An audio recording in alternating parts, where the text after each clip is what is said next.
I'm struck by how much conversation in the world of work is about how many people should be in an office and for how much time. Because here's the thing, while offices are generally getting smaller, the workplace as a whole is getting ever larger. And we have to make a shift to this concept of an extended workplace. Okay, so here's my model that sets out the nature of the extended workplace. In essence, there are 5 domains. That's 4 physical domains: the organization-owned domain, the third-party domain, the public domain, and the personal domain. And then there's a 5th digital domain, which is a bit different. Now, within each of these, there are different possible choices for locations and settings. Let's start with the organization-owned domain. This may be one location, or it might be several different locations. And within them, there will be spaces for different activities. A modern office will have a broader mix of activity-based settings, not just desks and meeting rooms. As well as the office-based settings, there may well be hands-on and customer-facing work in different kinds of settings.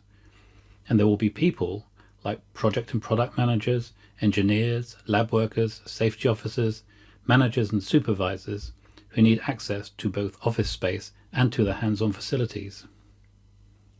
We also need to include here any mobile assets, vehicles, vessels, mobile scanners and so forth, where people may spend much of their time working. Then we have the third-party domain. We hear a lot in the news about co-working spaces, and indeed they are the fastest growing type of office space at the moment. But in fact, it's other third-party places where people are more likely to be working. Clients' offices and sites, out in the field visiting various locations. In the public sector, it's increasingly common for organisations to share premise too, so they might be in a third-party space where they have a degree of control. And we also see the emergence of third-party makerspace. It's a kind of co-working space for people carrying out hands-on activities and developing physical products. Watch this space, this will be a growing sector. Thirdly, we have the public domain. Cafes, restaurants, hotels, public transport, public buildings, and openly open to, not in a building at all, but still working nevertheless. Then we have the personal domain. I think this is going to be an area of great innovation over the next decades. It's not just about having a home office or a temporary setup to work from home. For years, people have worked from home in cottage industries, which have become increasingly digitized with new ways to access markets and create products. These require a range of different kinds of spaces, whether you're a freelancer or subcontractor producing digital products, or whether you're producing physical products. So appropriate activity-based spaces in the home are important too. Then finally, there's the virtual workplace. This is the digital environment we need always to be connected to, or at least have ready access to as needed. So whenever we're working in a physical domain, we're almost always working in the virtual domain as well. What we need to do is become much better at working effectively across all of these domains, and both organizations and individuals need to think innovatively about how the work experience can be improved wherever people are working. So here's the crucial thing about embracing this concept of the extended workplace.